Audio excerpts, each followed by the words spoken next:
Germinal, chapitre 6. Dans la cage qui le remontait, tassé avec 4 autres, Étienne résolut de reprendre sa course affamée le long des routes. Autant valait-il crever tout de suite que de redescendre au fond de cet enfer, pour n'y pas même gagner son pain. Catherine, enfournée au-dessus de lui, n'était plus là, contre son flanc, d'une bonne chaleur engourdissante.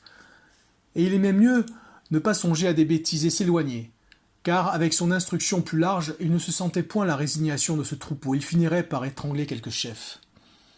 Brusquement, il fut aveuglé. La remonte venait d'être si rapide qu'il restait ahuri du grand jour, les paupières battantes dans cette clarté dont il s'était déshabitué déjà. Ce n'en fut pas moins un soulagement pour lui, de sentir la cage retomber sur les verrous. Un moulineur ouvrait la porte, le flot des ouvriers sautait des berlines. « Dis donc, Mouquet, murmura Zacharie à l'oreille du moulineur, filons-nous au volcan ce soir ?» Le volcan était un café-concert de Montsou. Mouquet cligna l'œil gauche, avec un rire silencieux qui lui fendait les mâchoires. Petit et gros comme son père, il avait le nez effronté d'un gaillard qui mangeait tout, sans nul souci du lendemain. Justement, la mouquette sortait à son tour, et lui allongea une claque formidable sur les reins, par tendresse fraternelle. Étienne reconnaissait à peine la haute nef de la recette, qu'il avait vue inquiétante dans les lueurs louches des lanternes. Ce n'était que nu et sale. Un jour terreux entrait par les fenêtres poussiéreuses. Seule, la machine luisait là-bas avec ses cuivres. Les câbles d'acier enduits de graisse filaient comme des rubans trempés d'encre.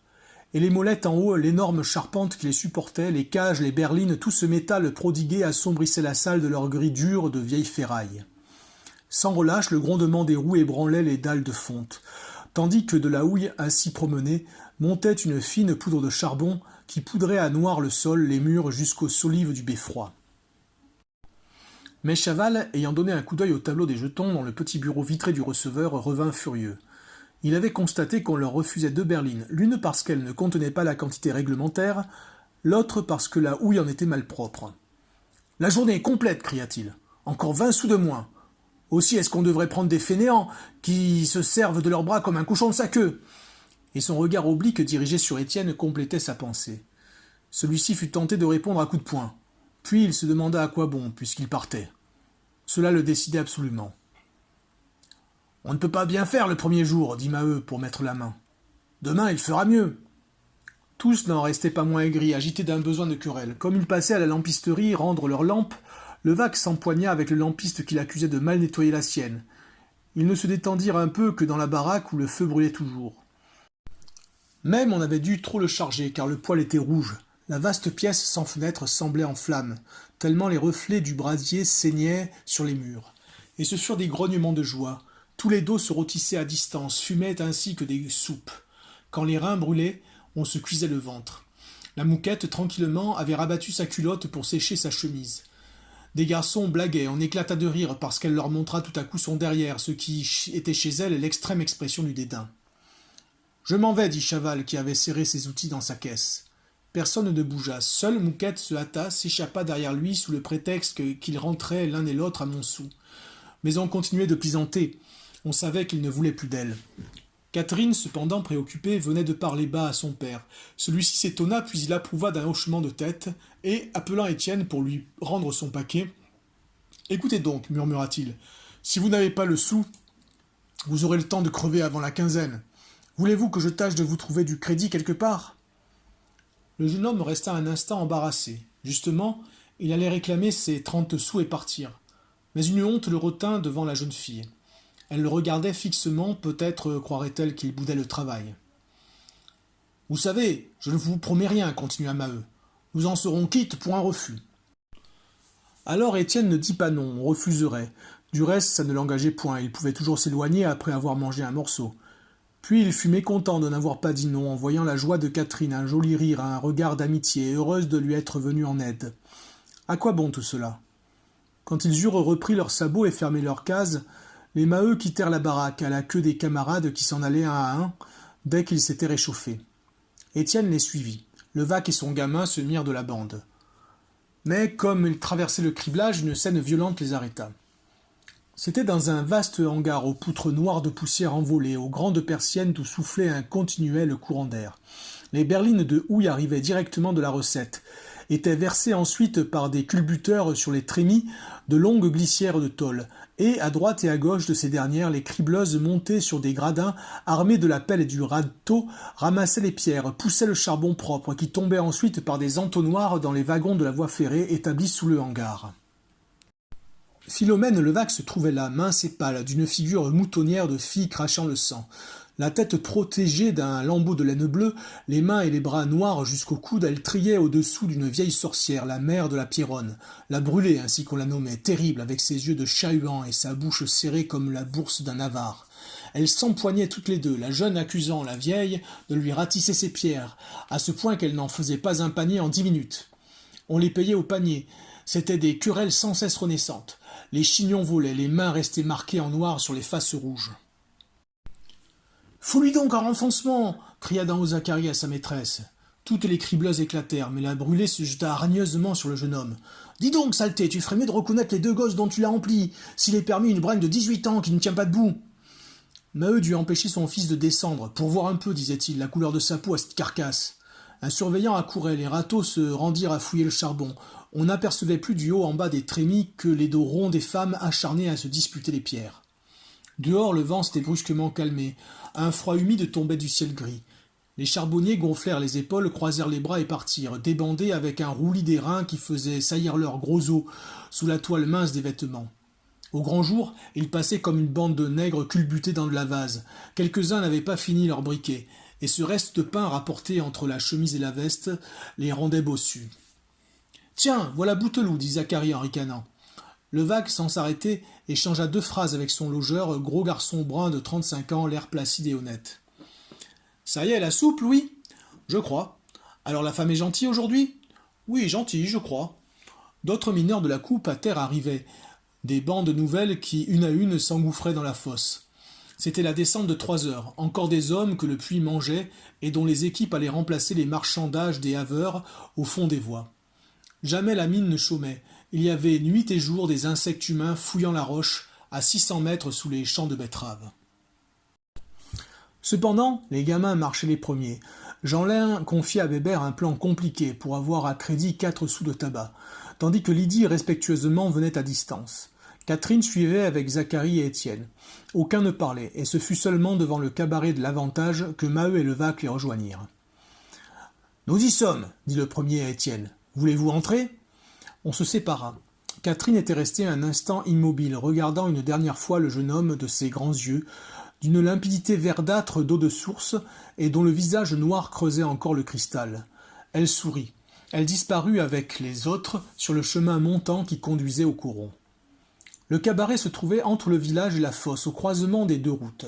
C'était une maison de briques à 2 étages, blanchie du haut en bas à la chaux, égayée autour des fenêtres d'une large bordure bleu ciel. Sur une enseigne carrée clouée au-dessus de la porte, on lisait en lettres jaunes « À l'Avantage, débit tenu par Rasseneur ». Derrière s'allongeait un jeu de quilles, clos d'une haie vive. Et la compagnie, qui avait tout fait pour acheter ce lopin, enclavé dans ces vastes terres, était désolée de ce cabaret poussé en plein champ, ouvert à la sortie même du Voreux. « Entrez, répéta Maheu à Étienne. La salle, petite, avait une nudité claire, avec ses murs blancs, ses 3 tables et sa douzaine de chaises, son comptoir de sapin, grand comme un buffet de cuisine. Une dizaine de chopes au plus étaient là, 3 bouteilles de liqueur, une carafe, une petite caisse de zinc à robinet d'étain pour la bière, et rien d'autre. Pas une image, pas une tablette, pas un jeu. Dans la cheminée de fonte vernie et luisante brûlait doucement une pâtée de houille. Sur les dalles, une fine couche de sable blanc buvait l'humidité continuelle de ce pays trempé d'eau. « Une chope !» commanda Maheu à une grosse fille blonde, la fille d'une voisine qui parfois gardait la salle. « Rasseneur est là ?» La fille tourna le robinet en répondant que le patron allait revenir. Lentement, d'un seul trait, le mineur vida la moitié de la chope pour balayer les poussières qui lui obstruaient la gorge. Il n'offrit rien à son compagnon. Un seul consommateur, un autre mineur mouillé et barbouillé, était assis devant une table et buvait sa bière en silence, d'un air de profonde méditation. Un 3e entra, fut servi sur un geste, paya et s'en alla, sans avoir dit un mot. Mais un gros homme de 38 ans, rasé, la figure ronde, parut avec un sourire débonnaire. C'était Rasseneur, un ancien haveur que la compagnie avait congédié depuis 3 ans, à la suite d'une grève. Très bon ouvrier, il parlait bien, se mettait à la tête de toutes les réclamations, avait fini par être le chef des mécontents.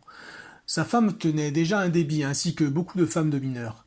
Et quand il fut jeté sur le pavé, il resta cabaretier lui-même, trouva de l'argent, planta son cabaret en face du Voreux comme une provocation à la compagnie. Maintenant, sa maison prospérait, il devenait un centre. Il s'enrichissait des colères qu'il avait peu à peu soufflées au cœur de ses anciens camarades. « C'est ce garçon que j'ai embauché ce matin, » expliqua Maheu tout de suite. « As-tu une de tes 2 chambres de libre, et veux-tu lui faire crédit d'une quinzaine ?» La face large de Rasseneur exprima subitement une grande défiance. Il examina d'un coup d'œil Étienne et répondit, sans se donner la peine de témoigner un regret. « Mes 2 chambres sont prises, pas possible. » Le jeune homme s'attendait à ce refus, et il en souffrit pourtant. Il s'étonna du brusque ennui qu'il éprouvait à s'éloigner. N'importe, il s'en irait quand il aurait ses 30 sous. Le mineur qui buvait à une table était parti. D'autres, un à un, entraient toujours se décrasser la gorge, puis se remettaient en marche du même pas déhanché. C'était un simple lavage, sans joie ni passion, le muet contentement d'un besoin. « Alors, il n'y a rien ?» demanda d'un ton particulier Rasseneur à Maheu qui achevait sa bière à petits coups. Celui-ci tourna la tête et vit qu'Étienne seul était là. « Il y a qu'on s'est chamaillé encore. Oui, pour le boisage. » Il compta l'affaire. La face du cabaretier avait rougi. Une émotion sanguine la gonflait, lui sortait en flammes de la peau et des yeux. Enfin, il éclata. « Ah bien, s'ils s'avisent de baisser les prix, ils sont fichus. » Étienne le gênait. Cependant, il continua en lui lançant des regards obliques. Et il avait des réticences, des sous-entendus.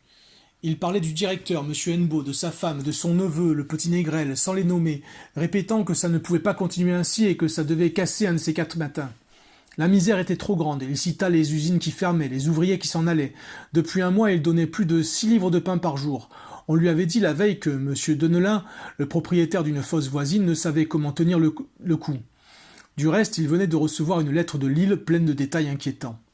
« Tu sais, murmura-t-il, ça vient de cette personne que tu as vue ici un soir. » Mais il fut interrompu, sa femme entrait à son tour, une grande femme maigre et ardente, le nez long, les pommettes violacées. Elle était en politique beaucoup plus radicale que son mari. « La lettre de Pluchart, dit-elle. Ah, s'il était le maître, celui-là, ça ne tarderait pas à mieux aller. » Étienne écoutait depuis un instant, comprenait, se passionnait à ses idées de misère et de revanche. Ce nom, jeté brusquement, le fit tressaillir. Il dit tout haut, comme malgré lui. « Je le connais, Pluchart. » On le regardait, il dut ajouter. « Oui, je suis machineur, il a été mon contremaître à Lille. Un homme capable, j'ai causé souvent avec lui. » Rasseneur l'examinait de nouveau, et il y eut sur son visage un changement rapide, une sympathie soudaine. Enfin, il dit à sa femme. « C'est Maheu qui m'amène monsieur, un herscheur à lui, pour voir s'il n'y a pas une chambre en haut, et si nous ne pourrions pas faire crédit d'une quinzaine. » Alors, l'affaire fut conclue en 4 paroles. Il y avait une chambre, le locataire était parti le matin, et le cabaretier, très excité, se livra davantage, tout en répétant qu'il demandait seulement le possible au patron, sans exiger, comme tant d'autres, des choses trop dures à obtenir. Sa femme haussait les épaules, voulait son droit absolument. « Bonsoir, interrompit Maheu. Tout ça n'empêchera pas qu'on descende, et tant qu'on descendra, il y aura du monde qui en crèvera. Regarde, te voilà gaillard, depuis 3 ans que tu en es sorti. » « Oui, je me suis beaucoup refait, déclara Rasseneur complaisamment. Étienne alla jusqu'à la porte, remerciant le mineur qui partait. Mais celui-ci hochait la tête sans ajouter un mot, et le jeune homme le regarda monter péniblement le chemin du coron. Madame Rasseneur, en train de servir des clients, venait de le prier d'attendre 1 minute pour qu'elle le conduisît à sa chambre où il se débarbouillerait. Devait-il rester ? Une hésitation l'avait repris, un malaise, qui lui faisait regretter la liberté des grandes routes, la faim au soleil, soufferte avec la joie d'être son maître.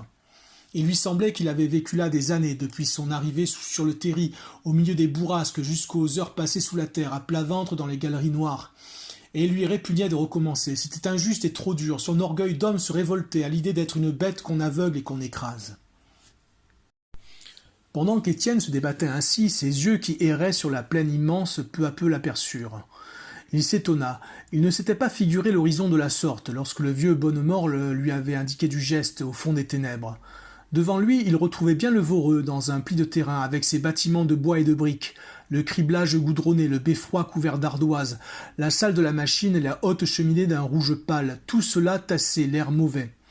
Mais, autour des bâtiments, le carreau s'étendait, et il ne se l'imaginait pas si large, changé en un lac d'encre par les vagues montantes du stock de charbon, hérissé des hauts chevalets qui portaient les rails des passerelles, encombré dans un coin de la provision des bois pareil à la moisson d'une forêt fauchée. Vers la droite, le terri barrait la vue, colossal comme une barricade de géants, déjà couvert d'herbe dans sa partie ancienne, consumé à l'autre bout par un feu intérieur qui brûlait depuis un an, avec une fumée épaisse, en laissant à la surface, au milieu du gris blafard des schistes et des grès, de longues traînées de rouille sanglantes. Puis, les champs se déroulaient, des champs sans fin de blé et de betteraves, nus à cette époque de l'année, des marais aux végétations dures coupées de quelques saules rabougris, des prairies lointaines que séparaient des fils maigres de peupliers. Très loin, de petites taches blanches indiquaient des villes, Marquienne au nord, Montsou au midi, tandis que la forêt de Vandame, à l'est, bordait l'horizon de la ligne violâtre de ces arbres dépouillés. Et, sous le ciel livide dans le jour bas de cet après-midi d'hiver, il semblait que tout le noir du Voreux, toute la poussière volante de la houille se fût abattue sur la plaine, poudrant les arbres, sablant les routes, ensemençant la terre. Étienne regardait, et ce qui le surprenait surtout, c'était un canal, la rivière de la Scarpe canalisée, qu'il n'avait pas vue dans la nuit. Du Voreux à Marquienne, ce canal allait droit, un ruban d'argent mat de 2 lieues, une avenue bordée de grands arbres élevés au-dessus des bas-terrains, filant à l'infini avec la perspective de ses berges vertes, de son eau pâle où lissait l'arrière vermillonné des péniches. Près de la fosse, il y avait un embarcadère, des bateaux amarrés que les berlines des passerelles emplissaient directement. Ensuite, le canal faisait un coude, coupait de bielle et marais, et toute l'âme de cette plaine rase paraissait être là, dans cette eau géométrique qui la traversait comme une grande route, charriant la houille et le fer. Les regards d'Étienne remontaient du canal au coron, bâti sur le plateau, et dont il distinguait seulement les tuiles rouges. Puis, il revenait vers le Voreux, s'arrêtait, en bas de la pente argileuse, à 2 énormes tas de briques fabriquées et cuites sur place. Un embranchement du chemin de fer de la compagnie passait derrière une palissade, desservant la fosse. On devait descendre les derniers mineurs de la coupe à terre. Seul, un wagon que poussaient des hommes jetait un cri aigu. Ce n'était plus l'inconnu des ténèbres, les tonnerres inexplicables, les flamboiements d'astres ignorés. Au loin, les hauts fourneaux et les fours à coke avaient pâli avec l'aube. Il ne restait là, sans un arrêt, que l'échappement de la pompe, soufflant toujours de la même haleine grosse et longue, l'haleine d'un ogre dont il distinguait la buée grise maintenant et que rien ne pouvait repaître. Alors Étienne brusquement se décida. Peut-être avait-il cru revoir les yeux clairs de Catherine, là-haut, à l'entrée du coron. Peut-être était-ce plutôt un vent de révolte qui venait du Voreux. Il ne savait pas. Il voulait redescendre dans la mine pour souffrir, se battre. Il songeait violemment à ces gens dont parlait Bonnemort, à ce Dieu repu et accroupi, auquel 10 000 affamés donnaient leur chair sans le connaître.